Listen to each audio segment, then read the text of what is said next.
Peut-être juste pour commencer, on pourrait parler un petit peu de votre parcours. Là, vous dites que vous êtes agriculteur, propriétaire et populiculteur. Oui.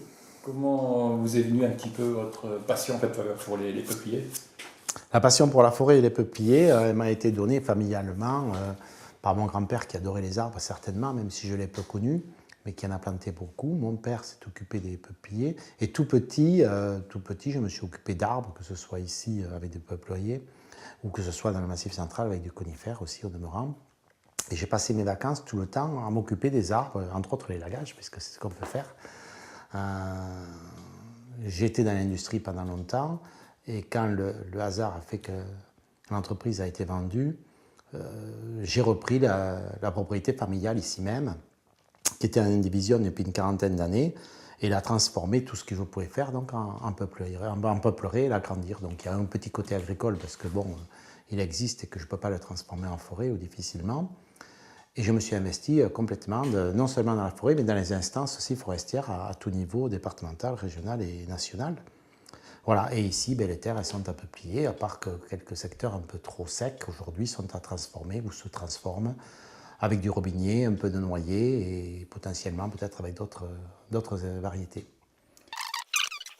Donc ici, là, dans la vallée de la Garonne, le peuplier, bon, c'est quelque chose qui est très répandu. Oui. Historiquement, ça date de quand, ça, vous savez? On trouve, oui, enfin on trouve, l'origine je ne la connais pas, mais on trouve des écrits des Romains, mais je ne sais pas le siècle par contre, parlant déjà de plantation de peupliers, de peuplerie. J'ai des photos ici à Verdun même, puisqu'on est sur la commune de Verdun, de 1905 ou 6, où on voit déjà des alignements de peupleries, des plantations et ainsi de suite.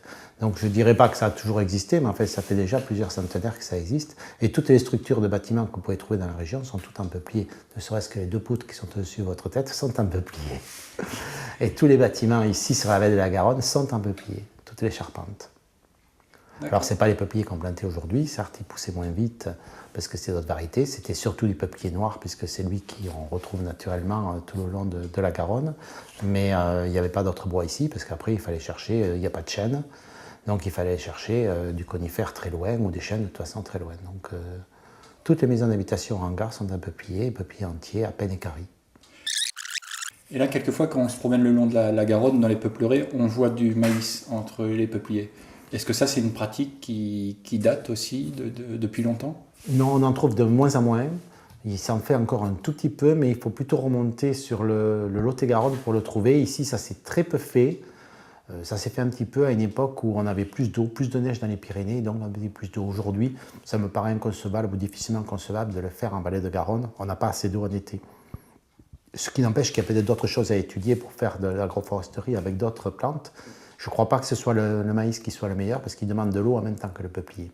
Mais il y a certainement d'autres techniques qui permettraient de faire évoluer peut-être ces plantations. Encore que nous sommes souvent en vallée de Garonne dans les zones de crue et d'expansion de crue.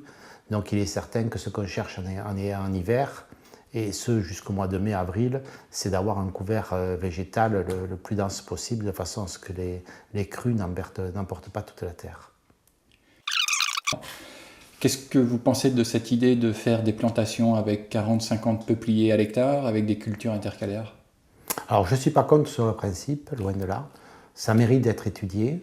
En vallée de la Garonne, ça me paraît difficilement concevable dans toutes les zones de crue, d'expansion de crue. Or, c'est l'endroit où se trouvent les 4/5e des peupliers, parce que dès qu'il n'y a plus vraiment de zone de crue, bien souvent, c'est déjà le maïs, donc l'agriculture intensive, qui a déjà pris le dessus. Il y a moins de peupliers aujourd'hui qu'il y en avait il y a 50 ou 60 ans. Bon, dans les zones où il n'y a pas les zones de crue, donc pas cette problématique, il y a certainement des études à faire. Maintenant, bon, au point de vue environnemental, ça serait certainement mieux. Il faut regarder les conditions économiques que cela peut refléter et voir si c'est réalisable. Et vous, du point de vue du populiculteur, par rapport aux problèmes qu'on peut rencontrer dans les peupleraies, notamment dus aux fortes densités, je pense aux problèmes phytosanitaires notamment, est-ce que le fait de planter à des plus faibles densités, d'aérer les plantations, est-ce que ça pourrait éventuellement limiter, diminuer, voire supprimer quelques problèmes, des maladies? Oui, certainement. Je dis certainement, c'est qu'il n'y a pas encore une certitude, parce que les rouilles, on a pu démontrer que même si on écartait, on aurait quand même des rouilles. Les insectes, il y en a certains, ils n'ont pas besoin, à peine ça se touche, ils peuvent sauter.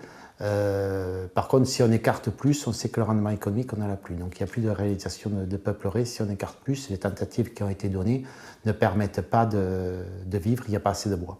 Il n'y a pas assez de bois. Et c'est au prix actuel, je m'entends bien. Hein. Au prix actuel, je ne parle pas de la tempête, mais on va dire parler des prix donc, de 2008. Si on densifie moins, ce n'est pas rentable. Mais sauf si on fait des cultures entre les lignes d'arbres. Oui, mais alors en vallée de Garonne, non, parce qu'on a les zones de crue, et que dès qu'on sort des zones de crue, donc sur d'autres territoires, oui, ce serait possible, peut-être dans le Gers ou autre, où on a, mais dans le Gers, à l'heure actuelle, suite à la tempête, ce que j'entends dire, j'ai encore entendu ce matin, avant que vous n'arriviez, c'était qu'un certain nombre de personnes allaient faire de l'agriculture pure et simple, quoi. Peu de personnes arrivent encore à mélanger, pour tout un tas de raisons, peut-être historiques, au demeurant, des arbres avec de l'agriculture. Il faut dire ce qui est, ça pose quelques problèmes, mais ils ne sont certainement pas insurmontables.